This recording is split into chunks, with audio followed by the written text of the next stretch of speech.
అబద్ధములాడుదురు అనేటువంటి మాట, అందరూ అనేటువంటి మాట కూడా మనం ఇక్కడ చూస్తూ ఉన్నాం. అయితే ఆ పై వచనంలో కానీ మనం గమనించినట్లయితే జనుల్లోనంట, నరుల్లోనంట భక్తి కలిగిన వారు లేకపోయిరి, తర్వాత విశ్వాసులైనటువంటి వారు గతించిపోయిరి, వాళ్ళు కూడా లేకపోయిరి అనేది మనం గ్రహించాలి.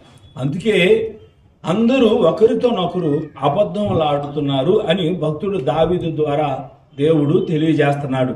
అబద్ధం ఎంత నేరం, అబద్ధం ఎంత పాపం, అబద్ధం ఆడు ప్రతి వానికి సాతాను జనకుడని దేవుని వాక్యంలో మనం చూస్తూ ఉన్నాం.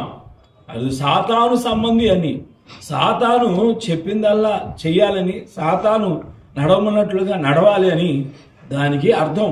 కాబట్టి అబద్ధం ఆడటం వల్ల, అబద్ధాలు కలిగి ఉండటం వల్ల మనం సాతాను చేతుల్లోనికి వెళ్ళిపోతాము.